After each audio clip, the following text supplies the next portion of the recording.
Attention to all Filipinos, sa mga nagtatanong, paano po ba sumali sa 4Ps? Sa video na ito, pakitapos hanggang sa dulo para malaman ang buong impormasyon.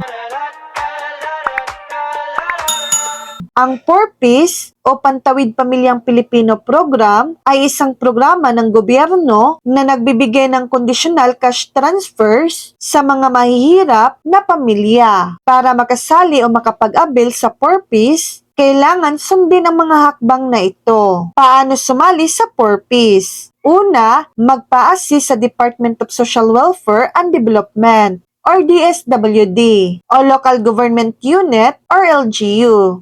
Ang mga kwalipikadong pamilya ay napipili sa pamamagitan ng community assessment at validation. Pangalawa, kwalifikasyon ng pamilya, walang permanenteng trabaho o kakulangan sa kita. May mga anak na nasa edad 0 to 18 taong gulang, estudyante at nag-aaral ng regular. Wala sa listahan ng mga natanggap na iba pang ayuda o pensyon na katulad ng 4Ps. Pamilya na nasa maralitang katayuang pang-ekonomiya ayon sa kriteria ng DSWD at LGU. Pangatlo, mag-register sa LGU o DSWD, magtungo sa kanilang opisina sa barangay o municipal level. Mag-submit ng mga requirements tulad ng mga ID ng bawat miyembro, birth certificates, proof of income, barangay clearance, at etc. Sa community validation, sila ay magsasagawa ng assessment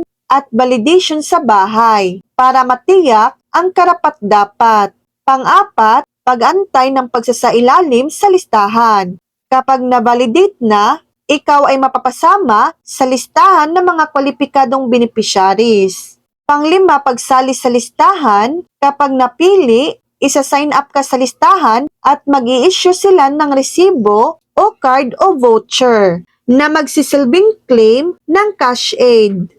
Importanteng paalala, ang proseso ay pinamumunuan ng DSWD at lokal na LGU. Kaya maaring mag-iba ang proseso depende sa lugar. Mahalaga ang pagiging updated sa mga anunsyo at guidelines mula sa LGU at DSWD sa inyong lugar.